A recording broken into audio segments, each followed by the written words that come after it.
Everybody, good evening. So glad to welcome you here tonight. Thank you so much for coming. My name is Jay Johnson. It's my privilege to serve as the rector here at All Saints Episcopal Church in Saugatuck, Michigan. I know that you all know where you are, but I said that to welcome people on this camera right here because we're live streaming. So welcome to everybody who's joining us either via Facebook or YouTube. Thank you so much for doing that. We're really glad that you're here. Couple of hospitality notes. If you've not been in this building before, there is an all-gender bathroom just right here, a restroom down this hall to your left. And if you keep going through this door, you'll come to the parish hall where there will be a reception after this gathering tonight. And we hope that you'll stay and continue with the conversation. Tonight's gathering is part of our Crossroads of Healing initiative, as we've called it. It's a series of occasional events at the intersection of the arts and spirituality, dedicated to a world of justice and thriving for all.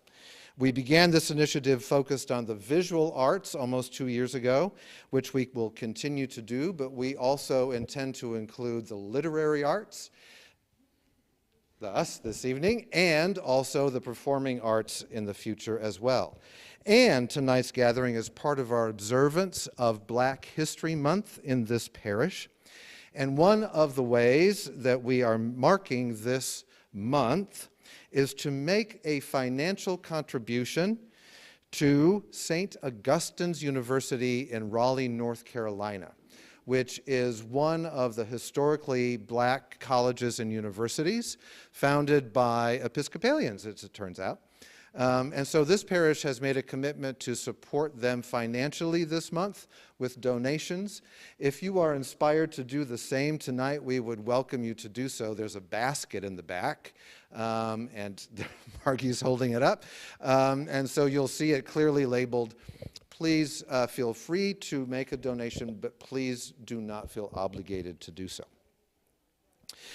Before introducing our featured speaker this evening, let me just say very, very briefly, 2-3 sentences at the most about the Crossroads of Healing initiative.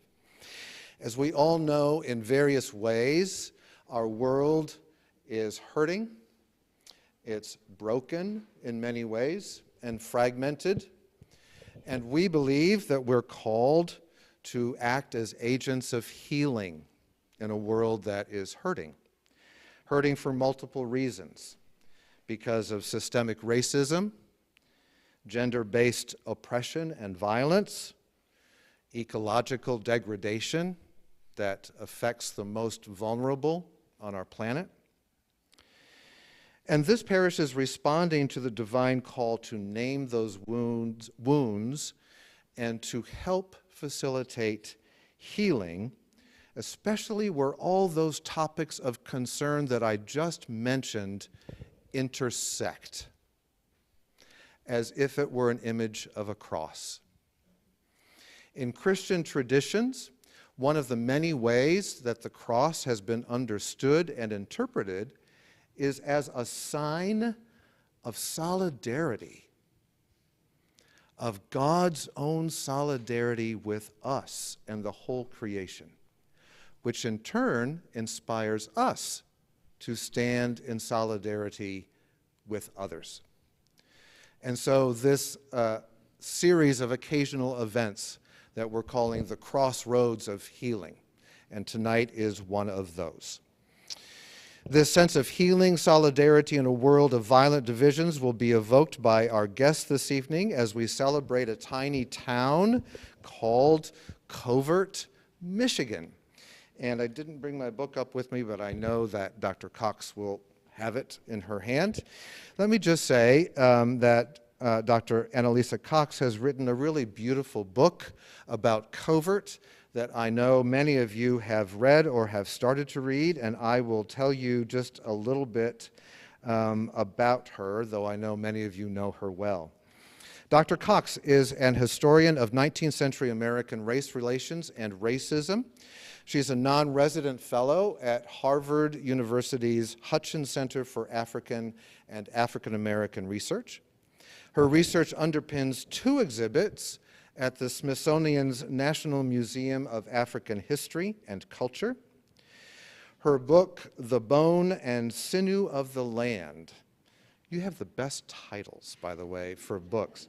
The Bone and Sinew of the Land, America's Forgotten Black Pioneers in the Struggle for Equality, was honored by Smithsonian Magazine as one of the best history books of 2018. The 2006 book that draws us here in some special ways tonight is honestly a page-turner. It's a really wonderful book, A Stronger Kinship, One Town's Extraordinary Story of Hope and Faith, and it earned the Michigan Notable Book Award. And that one town is, of course, Covert, Michigan. I will just say one thing here, welcoming, I don't know where he went to, Dr. Eric Golinek where did you go, Eric? There you are, thank you for waving. So Eric is, of course, the director of the Saugatuck the Saugatuck Douglas History Center, and it was at least a year, maybe 18 months ago, that Dr. Golinek said, you know, you really need to get in touch with Dr. Annalisa Cox. She would be a great resource for you, and it just didn't happen. It didn't happen. And then this blizzard that we had this past Christmas blew Dr. Cox into the church Christmas morning with about 4 of us others who had braved the snow to be here to pray and worship that morning. And so I'm so glad that we are finally able to have you here this evening. Please join me in offering a warm welcome on this chilly evening to Dr. Annalisa Cox.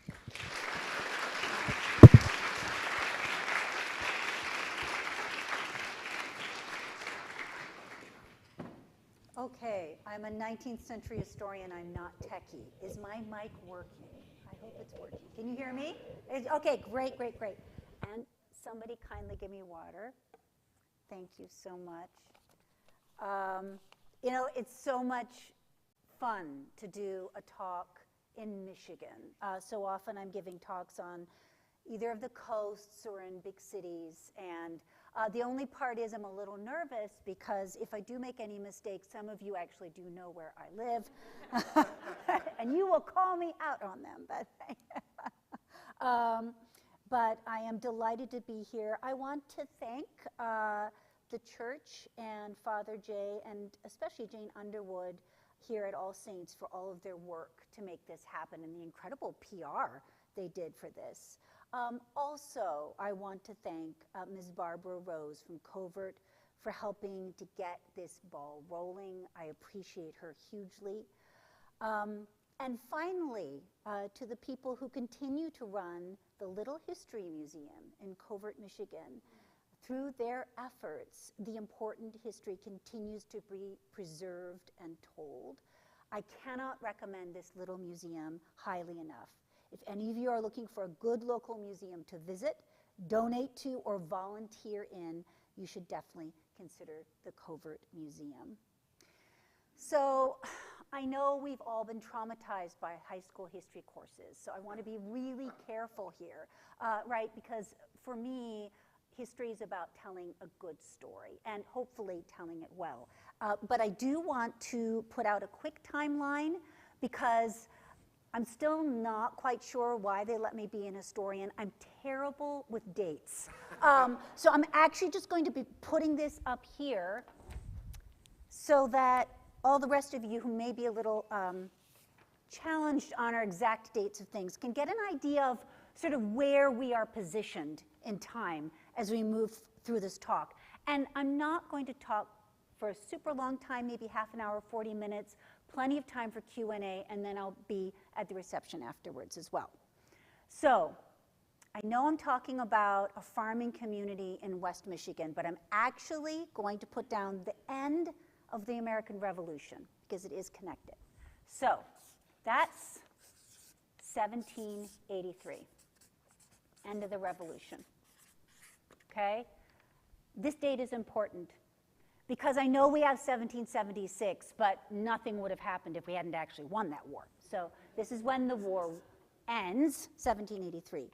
Just 4 years later, 1787, an important document is written that governs this very land we're standing or sitting on right now, which is the Northwest Territorial Ordinance. I'll come back to that. All right, then, 1812, war, which greatly impacts this region and this state. 1819, there's a Michigan Territorial Ordinance that I'll be referring to. That's important. 1837, Michigan statehood. And then all of this is happening before the Civil War, which of course is 1861 to 1865. And that's an important war because it finally officially ends slavery in this nation.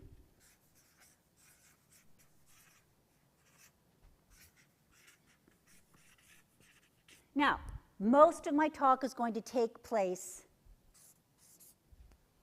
after all of this, but it's all connected.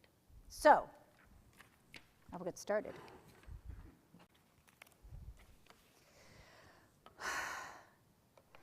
It's interesting to be returning to this book. It's been so long since I wrote it, and I know now that there are mistakes. So I've been accused in the past of being a revisionist historian. I think that's kind of interesting given the fact that in physics, nobody gets angry at physicists for discovering new things about black holes. We're constantly discovering new things about the past. I've discovered new things about the past that have affected this book, so I'm now revising some of my own history. Here are some of the two that I wanted to point out if any of you do read the book.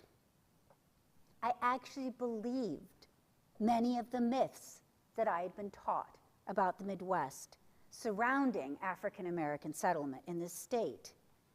In fact, I state in the introduction to this book, A Stronger Kinship, that people of African descent in this region, and I quote, were rare and often hated with that odd Midwestern racism that was not based on numbers and could be touched off by the presence of only one black person or none at all. This myth of low numbers or none at all has been asserted by historians for years, even as the descendants of these black settlers tried to make their histories known. The other mistake was to use the term radical when referring to the actions of the people of Covert, Michigan. True, later in the book, I argue that their actions could be viewed as conservative, but I did not realize quite how conservative a community could be that was racially integrated in almost all aspects of its community, from its politics to its families. More importantly, there was equality, shared power, and respect. I should add here that words like diversity and integration have kind of become fighting words at the moment, and they've also been thrown around as the answer to prejudice, injustice, and inequality. But let's think about this for a moment. People do not hate because they do not know other people. Hatred and injustice can occur in the most intimate situations. The slave system that once was the norm in this entire nation, North and South, in the 1700s, was a form of racial integration, right? People lived under the same roof with each other, but in a situation of a horrific abuse and bondage. What was different in Covert was that there was both racial integration and equality. As I stress in the book, this was not because the people of African descent in Covert were somehow harder working or more deserving of equality than others in the Midwest or the nation. Indeed, my new research has shown that prejudice and racism, especially in the 19th century Midwest, arose in the face of African American success, not failure. So the successful, assertive, and propertied African Americans in Covert were actually putting themselves in grave danger by their actions. The simple action of owning and managing a successful farm, going to school, going to church, voting, or running for office could get them killed in many other communities in the Midwest. And for generations, it had gotten people killed. Nor was it a situation where paternalistic and all-powerful white people somehow let black people be equal. Yes, the white majority did decide to vote for their African American neighbors to hold office when it was illegal for African Americans to vote in the state of Michigan. But this was a hard decision held on both sides, because it was giving a person of African descent power over white people. If there is one moment where I wish I could go back in time, it would be this election in 1868. So I'm going to read very briefly from the book because it's a good story.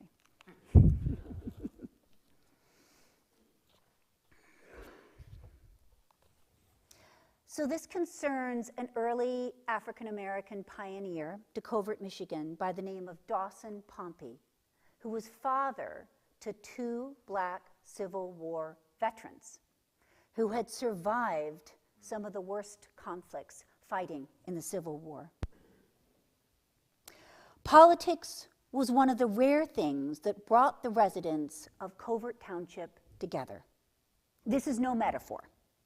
There were few reasons for the people of Covert to gather outside of these township elections, and, realistically, no easy places for them to do so, even if they wanted to. So this action happened very early on in the settlement of Covert, where it was still really a frontier community. There was no church founded and no town hall built. This is 1868. And the schools gathered only the children from each little district. It was one of these schools that hosted the elections that April of 1868. If it was one of the schools that was also a barn, because actually some of the schools were held in a barn, there is a chance that the roughly 80 voters who gathered there that day fit inside its walls. But more than likely, they milled around outside while the township board sat inside the school. The clerk, with his pen and ink pot, would have been set up at the teacher's desk. There would have been little difference in the weather between inside and out. And we all know Michigan in April, right? However, as any rough covering over windows and doors would have been removed to allow light into the building.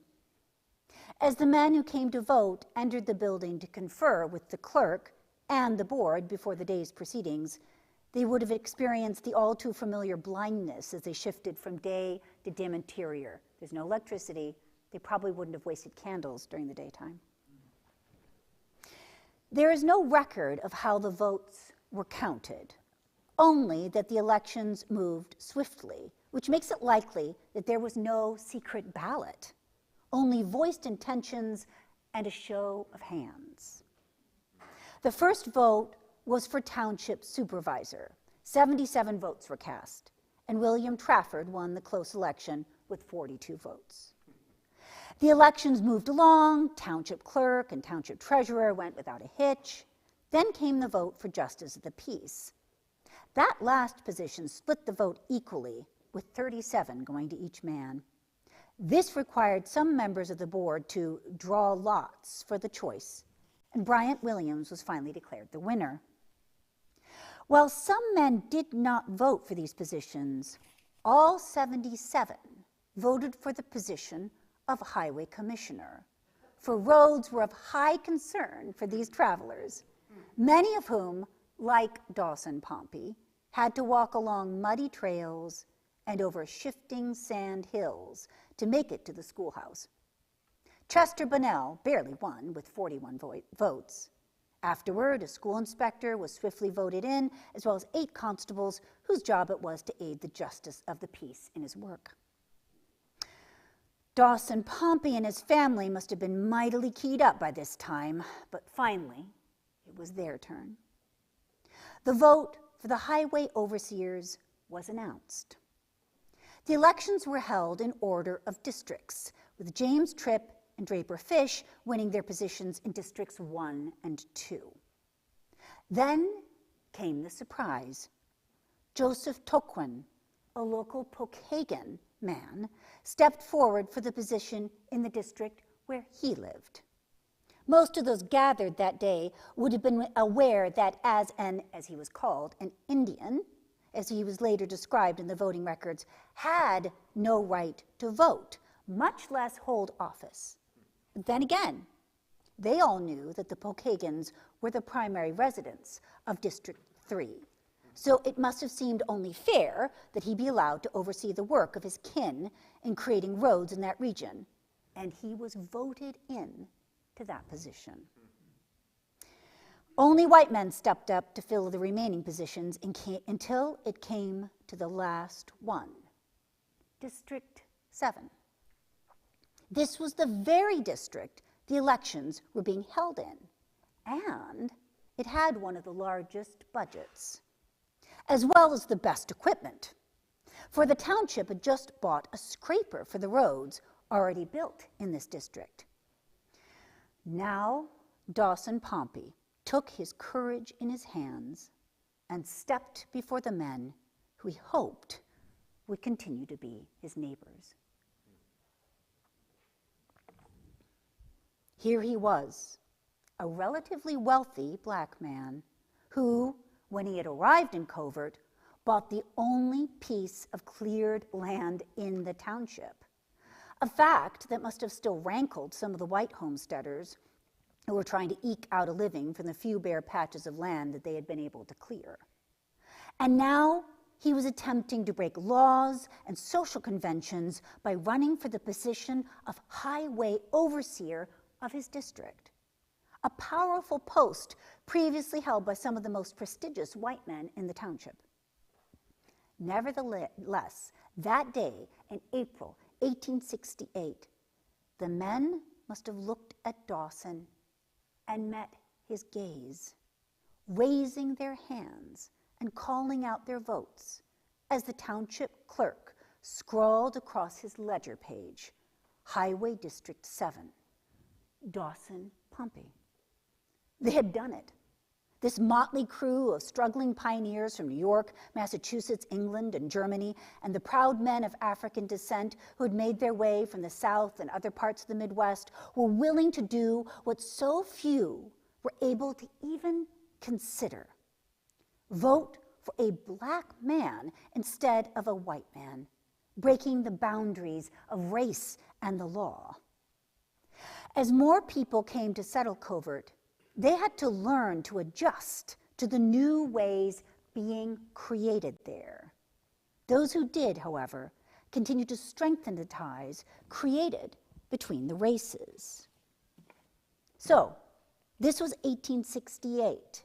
However, what happened that day in Covert was not liberal, capital L, or modern, capital N. We have a tendency to think of history as moving in one direction, right? An upward one.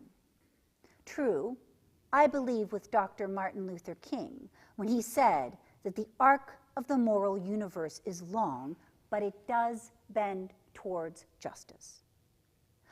However, this nation has seen periods of advancement and backlash against the founding values of this nation, namely, those self-evident truths that all men are created equal with and that they are endowed by their Creator with certain unalienable rights, that among those are life, liberty, and the pursuit of happiness.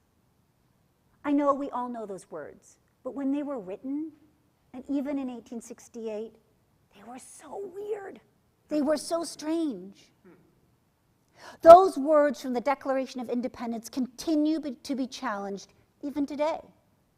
And they were challenged early in our nation's history as well. For example, this very region, this state, before it was a state, was once the nation's first frontier, the Northwest Territory, which became Ohio, Indiana, Illinois, Michigan, Wisconsin, and a little smidge of Minnesota. This region was won during the American Revolution. It was one of the reasons the war was fought. And after that war was won, one of the major triumphs was that the revolutionaries, some of whom had been black patriot soldiers, won this piece of land. So in 1787, an ordinance was written. It's just 4 pages long, and if you go on the National Archives website, you can look it up. You can see it and read it for yourself. In many ways, it holds the best values of the American Revolution. Yes, it was being written at the same time as our national Constitution. In fact, some historians think that the men who were writing this territorial ordinance were in a pub just down the road from where the Constitution was being written, and they were going back and forth and comparing the ale and what they were writing, right? But there were a lot less cooks in the kitchen who were writing the Northwest Territorial Ordinance. And they wrote some pretty interesting things. First, they said this entire region would be free of slavery. Now, we're like, oh, of course, right? It's the North. Of course it's going to be free of slavery. No. In 1776, when the Declaration of Independence was written, every single colony had legalized slavery. Every single one. Rhode Island, Massachusetts, New York. New York was actually a really busy slave importation port, okay? So when this move was made, it actually set aside the largest piece of land in the New World as free from slavery. Nothing like this had ever been attempted before. And there's something else interesting in this document. The word white is never mentioned once to define citizenship. And this was deliberate. In fact, the wording is very similar to the revised Constitution for North Carolina, which removed the word white in order to open up the vote to free men of color. And that was the intent of the writers of this ordinance, which means that in 1787, 4 years after the end of the American Revolution, this very land that we're standing on had equal voting rights. Yeah, you had to be male, you had to be 21, you had to own at least 50 acres of land. But if you had all of that, you could vote. And African American men were voting at this time, right? To be clear, there had long been people of African descent in this area. And so even before 1861, even before the Civil War, in this state alone, there were 64 settlements that were home to propertied African American farmers in this state before the Civil War. And that's a conservative number. The map that I have in the front of my newest book only included communities where people were defining themselves as farmers. So it doesn't include communities where there was an African American blacksmith or mill owner or anything else like that. Just farming communities. 64 of them before Covert ever existed. And then there were the Afro-French, who had been living in this area since the 1720s, marrying into indigenous families, including the Bonga family, who by the 1790s were third generation Great Lakes Afro-French.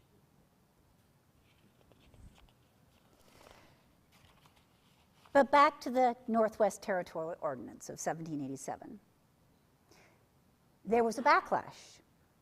So right here in Michigan, before this even became a state, in 1819, white men in and around Fort Detroit, which was only home to a few hundred people at the time, created a document adding the word white to who could vote, right? So you think about 1787 to 1819, roughly 50 years. So there's advancement and backlash, right? So they are stealing the right to vote from men who'd risked their lives to help win the American Revolution. And I'm not joking. I know of at least one African-American patriot Revolutionary War soldier who was an early settler in eastern Michigan. And he fought under General George Washington, was given 400 acres of land, and became a wealthy wheat farmer on the eastern side of the state. So they took away his right to vote. But they also took away the right to vote from all the men who had fought in the War of 1812. I don't know how many of you are aware of the Battle of Lake Erie, but it was one of the pivotal battles of the War of 1812, right here in the Great Lakes. Historians now believe that at least 20% of the Patriot sailors who fought and died in that battle were of African descent. We would not have won that pivotal battle without those sailors. So what happened in Covert was in many ways a return to the founding values of this region. The men who voted for Dawson Pompey were, in an odd way, being conservative or old-fashioned. From politics, I want to pivot to the church, since we are all sitting in one at the moment. It is often said that the most racially segregated spaces in the United States today are this nation's churches. But this was not the case in Covert, Michigan, nor was it during the Revolutionary era, but that topic shall have to wait for another talk. In Covert, there was just one church, a congregational church founded by the wealthy white Packard family from Massachusetts. They had come to Michigan after settling for a time in Ohio. They had left the rural Berkshire Hills of Massachusetts after taking part in abolitionist marches in their village and being harshly attacked for doing so. Yeah, Massachusetts was not exactly a haven for all of this. Once they arrived in Ohio, they belonged to a congregational church that had a strongly anti-slavery stance that they supported. This is before they came to Covert. Now, all white abolitionists were not pro-equality. Indeed, some of them were harshly prejudiced against people of African descent and did not want them to even live in this nation, enslaved or free. But listen to this statement written by the Packard's pastor, Stephen Peet, in the 1840s in their Ohio church before they came to Covert.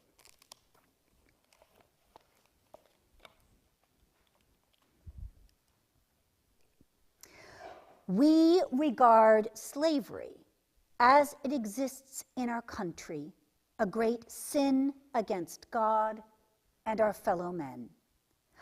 Against our fellow men as it deprives them of the invaluable privileges, social, civil, and religious. It deprives them of the unalienable right which God has given them of life, liberty, and the pursuit of happiness. And we resolve that we cannot admit a slaveholder to officiate in our pulpit or to participate in our communion. The statement's strong language angered many of the members of the church in Ohio in the 1840s who quit in protest. This is a long history in the church. Division over questions of equality, right? But the Packards held firm, backing Pastor Peet and supporting him as he continued his radical ministry. Or, I shouldn't say radical, right? Revolutionary, maybe. They would continue to hold firm when they came to the Michigan frontier, looking to make a fortune from the stands of timber that covered the land. They had no church there, but they would have been well aware that the Michigan Congregational Church, upon its first General Association meeting, declared itself strongly pro-abolitionist, and its members began actively working to end slavery in the nation. Now, however, the Civil War was over, And many abolitionists had lost their fervor for their previous ideals in the wake of the strife and bloodshed that had so recently ended, and in the face of the fact that there were millions of free people of African descent. The Packards, in a way that was both radical and at the same time old-fashioned and conservative, obviously held to their old pre-war beliefs. And I won't go into it now, but that church became completely racially integrated. But this is not because the church was built in Michigan or even Van Buren County. While this state is known for the Underground Railroad, the reality is that very few people supported the Underground Railroad in Michigan. And I see Mr. Lawson in the audience, so I'm going to ask your permission. Can I tell a little bit of your grandmother's story? Thank you. Thank you. I'm really honored to have him here today. Indeed, in Van Buren County, just before the Civil War, a judge made a decision in favor of the slave system. This is an intimate story of a heartbreak for Mr. Lawson, who is an African-American farmer still farming in Van Buren County today on land that has been in his family for over 150 years. For it was his grandmother's story. Mr. Lawson knew his grandmother well, and she told him her story of being born enslaved, of finding freedom, how she and her mother decided to seek their freedom and found it in Michigan. And yet, years later, his grandmother, a married mother, working alongside her husband on their farm in Van Buren County before the Civil War, was arrested and brought before a judge. He told her that she had to be returned to the man who had inherited her as property, the son of her former enslaver. The judge told them that their only recourse was to see if they could purchase her freedom from her enslaver, but he refused. And she was sent back by a Van Buren, Michigan judge to yet again experience enslavement while knowing she might never see her family again. And I know there's, slavery's kind of a hot button word these days, but it's a reminder to us that it's not that far away, okay, for us, even here in the state of Michigan.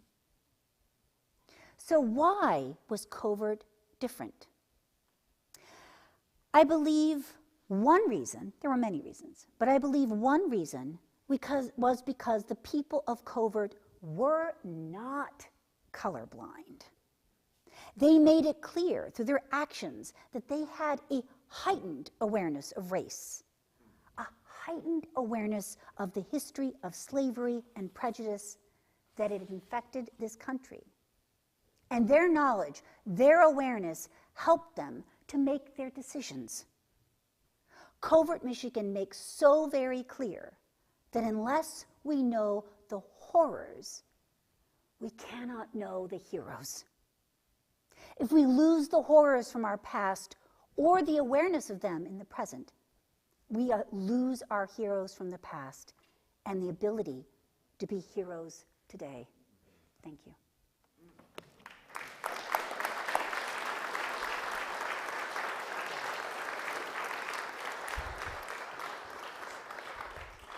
Thank you so much. That was really wonderful. I wanted you to keep going. That seemed really quick end.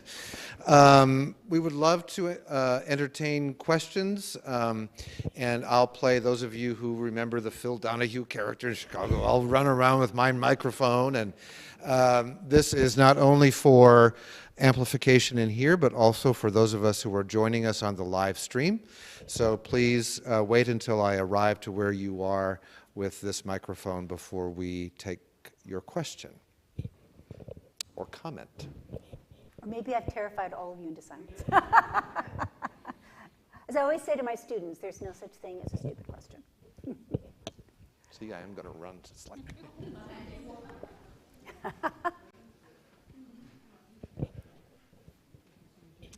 I was wondering if you have any input on how Covert is doing today?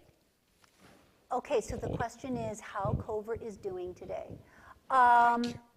It still continues to be a very racially diverse community. It has changed, as all communities have. What I can say is I do believe that since that initial election in 1868 of Dawson Pompey, that there has been pretty much an unbroken line of African Americans holding positions of authority and being elected to positions of authority. One of them, in fact, is here today, Mrs. Barbara Rose, who was very, very senior in the township government. So I hope you'll have a chance to talk to her afterwards. Ms. Rose, can you raise your hand if you don't mind? There she is, yeah, yeah. So.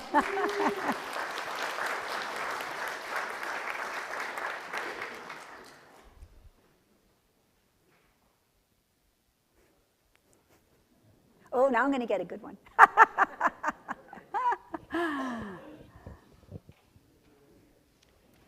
Hi. One of the things in reading the book, you share about the Tyler, the Supreme Court case. That was one. And could you share that with us tonight? Okay, so Ms. Rose knows this history so well.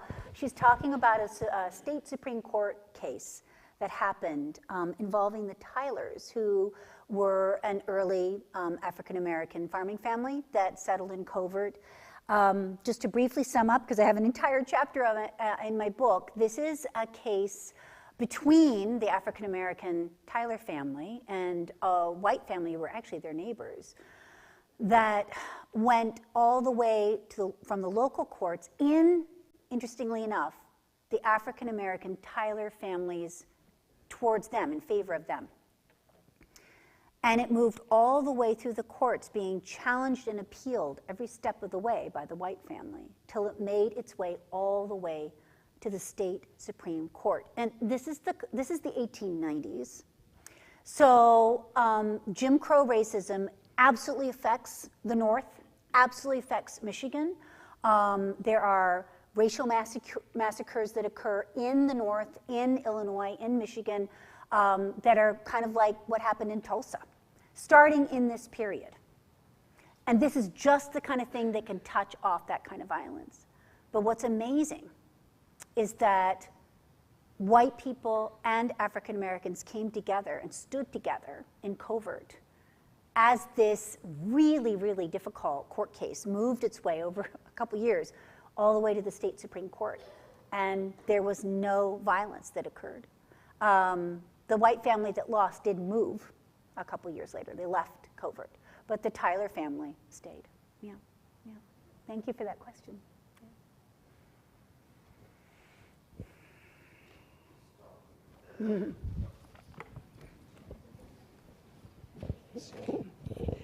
I wanted to know when the Underground Railroad started and came into Michigan.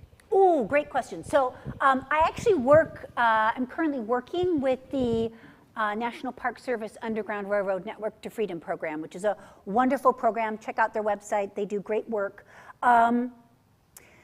So basically, the question is, when did the Underground Railroad start coming through Michigan?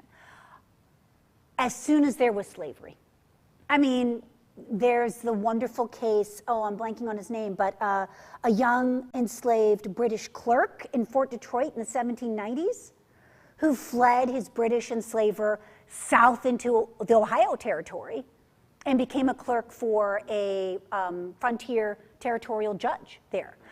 As long as there's been enslavement, there's been the Underground Railroad. The reality is that we think of it happening sort of in the 1840s or 1850s and involving white Quakers. But truly, some of the earliest and most important Underground Railroad operatives were people of African descent, and they were working the Great Lakes. So, I mentioned the Battle of Lake Erie and how, roughly 20% of those sailors were African. Well, that continued. There were African Americans working as staff and as sailors on the ships of the Great Lakes, including Lake Michigan. So if you could get your way to the Great Lakes and get yourself on board with an African American operative who's a sailor, then you could get yourself to Canada.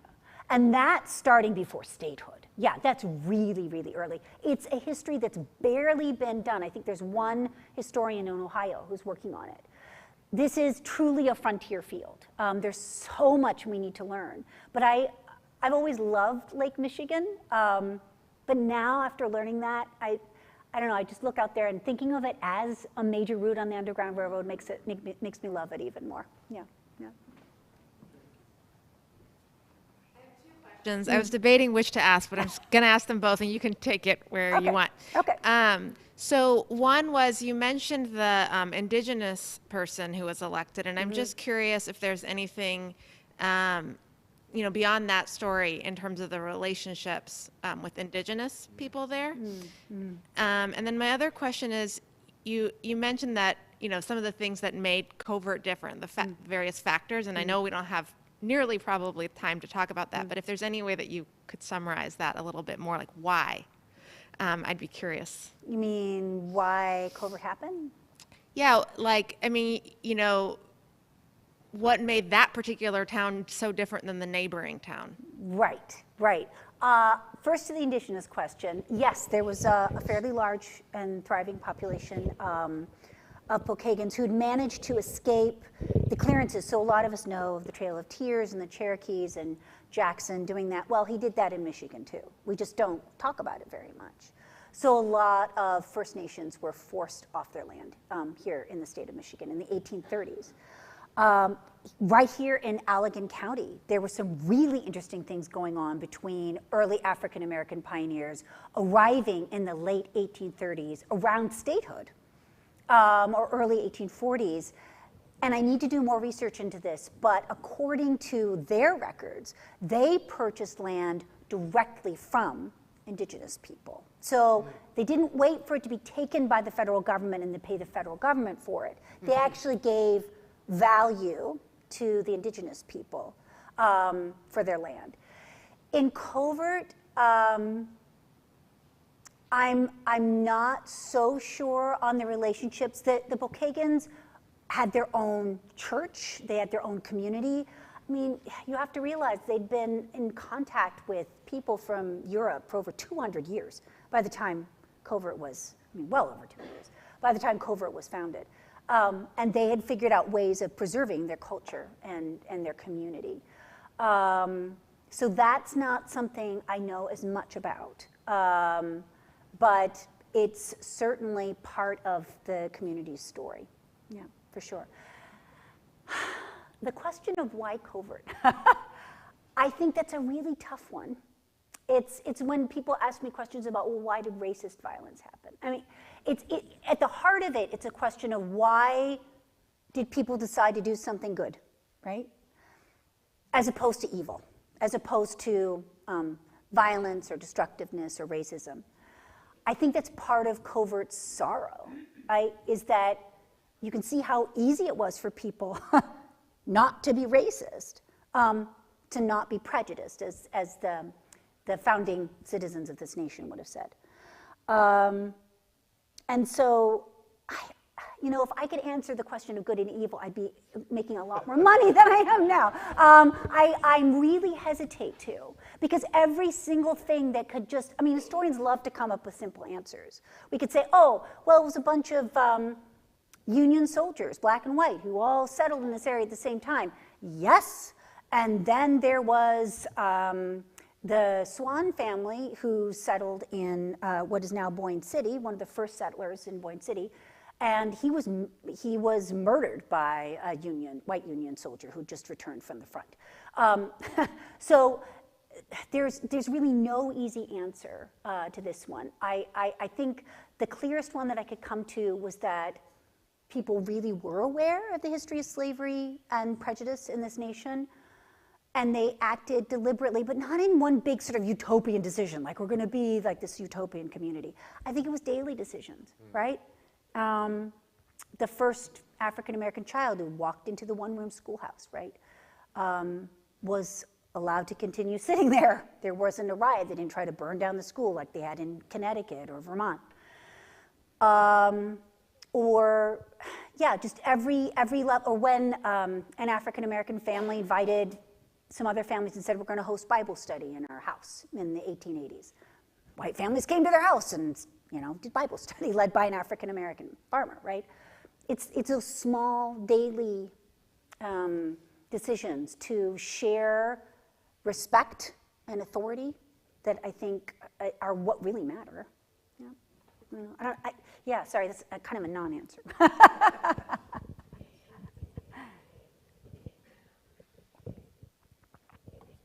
Don't make me call on you.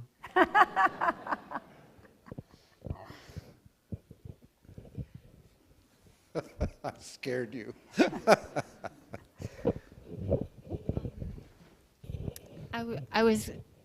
Can you hear me? Yes, I was yeah. wondering if you could share how you came about discovering this story.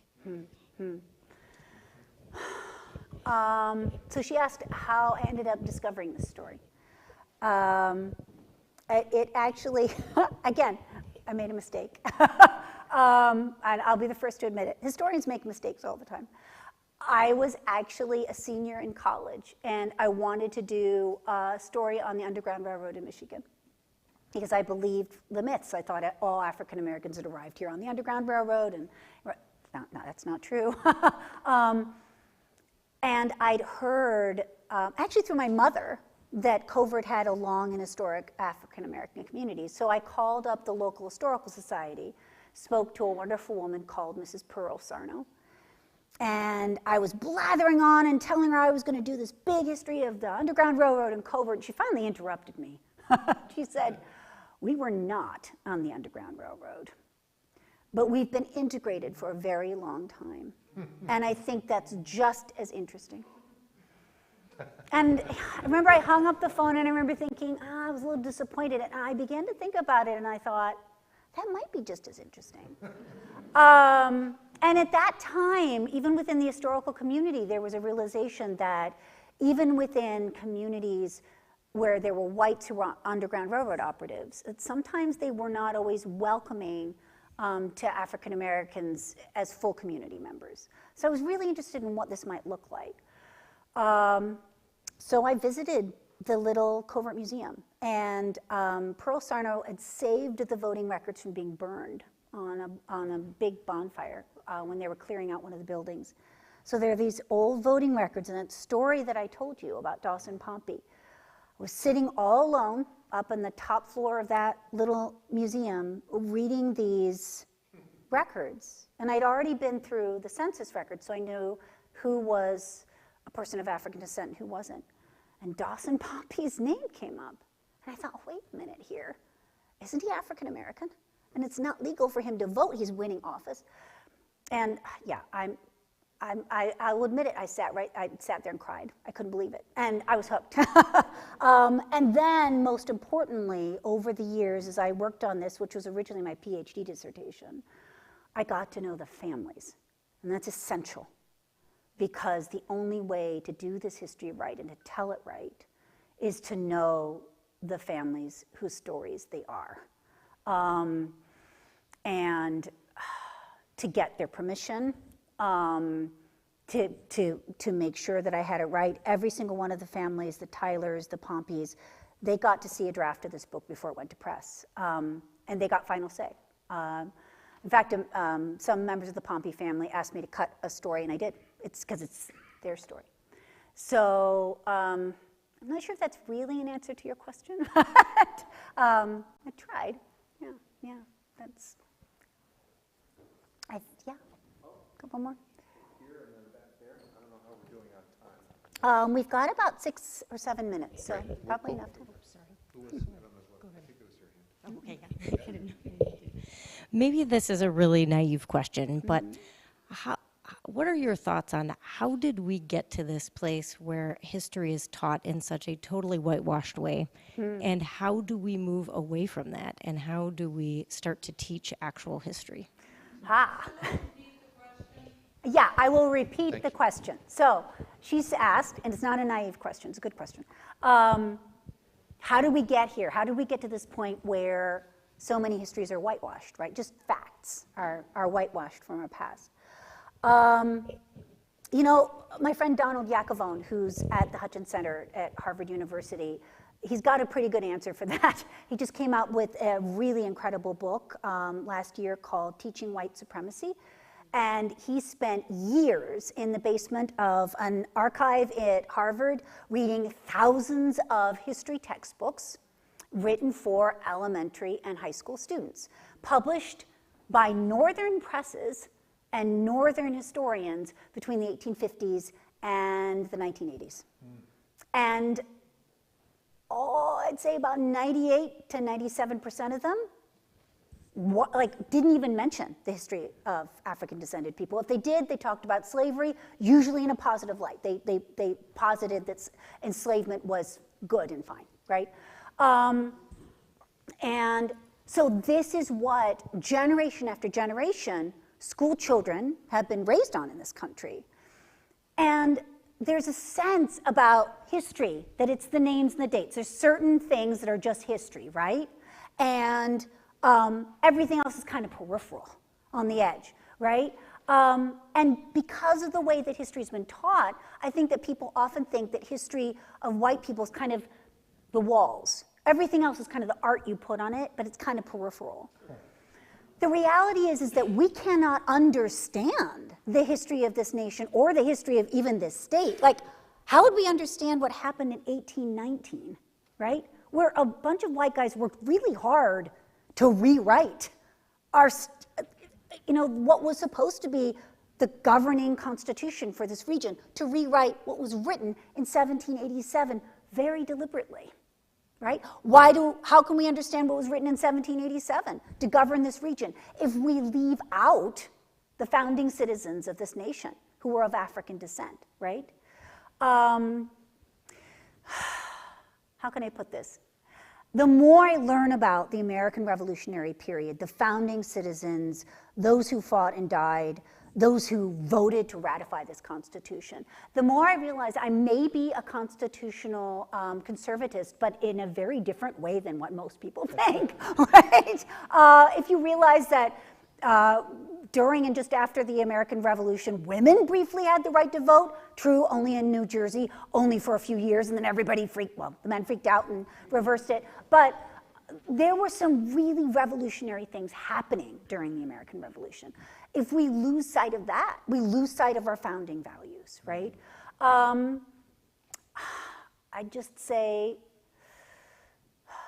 just because something's in a textbook or written doesn't mean that it's necessarily accurate. And that's why it's so important that historians continue to write about what actually happened, just the facts of the past, right?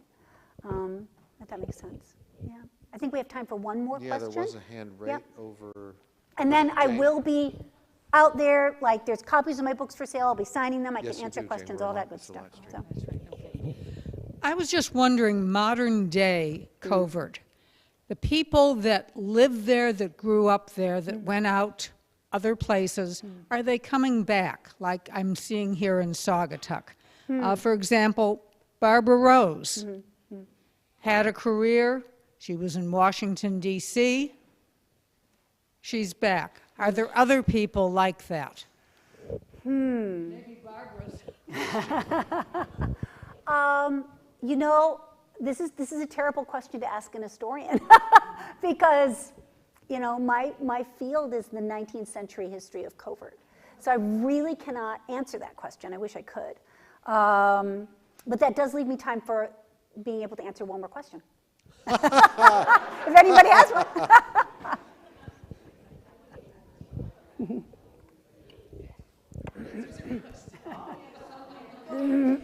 Oh, you guys, don't fight for it, don't fight for it.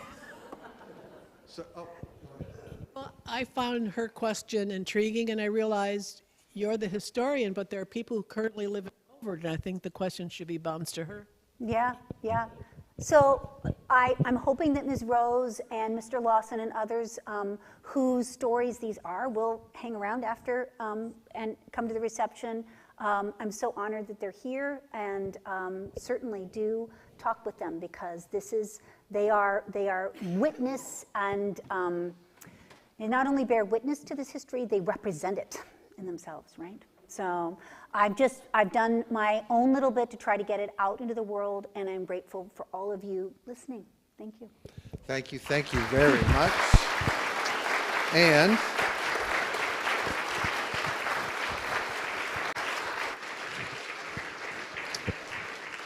a really wonderful event and talk tonight. Thank you so much, Dr. Cox. There's a reception that's right through this door in the parish hall.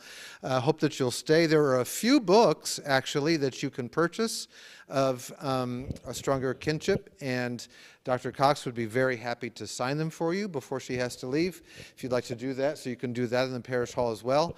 Just want to do a really quick shout out, because I see Joey Andrews in the back there. A representative from this district to the Michigan House of Representatives. So thank you, Mr. Andrews, for your public service and for being here tonight. And please stay and have some more conversation in the parish hall. And thank you for coming. We have church here 2 times on Sunday morning.